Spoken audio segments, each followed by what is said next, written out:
Hello, all. I hope you're all doing well. We are continuing with our weekly portion review, and this week we have a joint portion, which is Tazria, Metzora.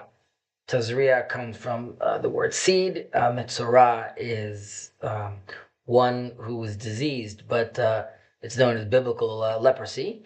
And both of these portions really focus on the ideas of ritual impurity. And there's much to be said about this topic, but I want to dive into the source of this topic. Now, the Torah really presents tzarat, right, biblical leprosy, not just as a skin disease, but it's also a spiritual affliction. It's more of like a physical sign of inner moral corruption. Now, amazingly, Jewish sages or tradition identifies Egypt as the origin of this affliction among the nations. In this sense, Egypt is like the womb of tzarat, of leprosy. Now, throughout history, civilizations really have aligned themselves with different aspects of the human soul. Some, like Israel, have been guided by the nefesh hachaya, the living soul, and they're seeking transcendence. Others, like Egypt historically, were driven by the instinctual and cunning side of the human nature, right? Which is really symbolized by the serpent, the nachash.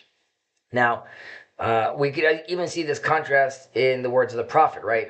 Balaam the prophet comes and says, Kilo nachash b'Yaakov, right? There's no serpent in Jacob. This is in Numbers. And Jeremiah describes Egypt's voice as kenachash ilech, like a serpent, it slithers.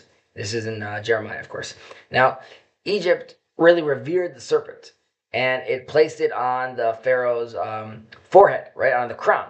And this is actually, as we spoke about in the past, the same place where Israel binds its tefillin, its phylacteries, really symbolizing the submission to the divine morality. Now, according to the Midrash, the serpent who caused the sin in Eden was actually afflicted with tzarat. We'll get back to that. And we were taught that his scales are the sign of his impurity, or this symbolic impurity. Now, Egypt, as a spiritual descendant of the serpent, is the source of tzarat, according to that idea. And in this context, the claim by I believe he was a Roman historian, Manteau, that Israel was a sect of lepers that really was expelled from Egypt, it has a certain kernel of truth to it. Israel did leave Egypt bearing this spiritual affliction, but they only did it in order to be healed. Now, to understand this fully, we need to actually return, like I said, back to the Garden of Eden. The Midrash, like I said, teaches that the serpent was afflicted after causing Adam and Eve to sin. And our sages, one of them being Onkelos, one of the commentaries translates "V'hanachashaya arum." The serpent was actually cunning. Arum means armumi, cunning. As Hakim, he was wise.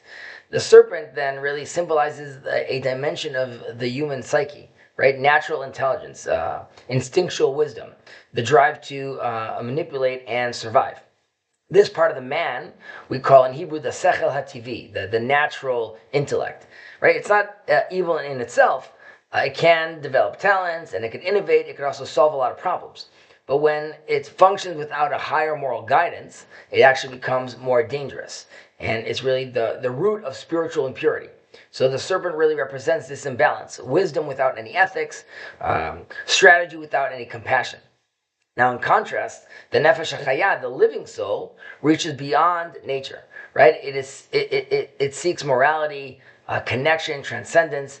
The dialogue between the serpent and the soul in Eden is actually the internal conversation within all human beings, right? Adam's sin was that he identified only with one of these aspects, with the natural one, with the instinctual self, and he ignored his higher moral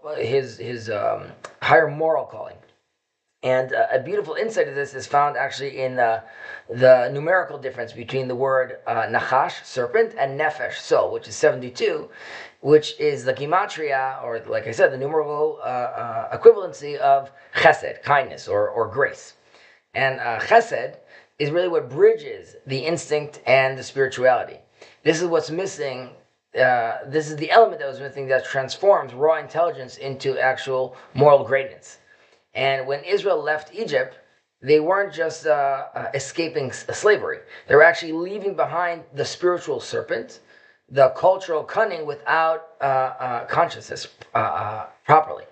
And the journey through the wilderness, right, in Exodus, and the laws of Tzarat, of leprosy in Leviticus, actually became a spiritual therapy, right? It's a process of purification, of relearning how to be a human in the divine image, in God's image. So the Metzora, the leper, is temporarily cast out, not really in shame, but for transformation, right? Just as Israel was cast into the wilderness, so too we have to cast out the leper. And the healing of the leprosy of the Tzarat actually becomes a national metaphor, right? Israel has to confront every day the serpent within. We have to every day confront our exodus and overcome it through a proper moral refinement.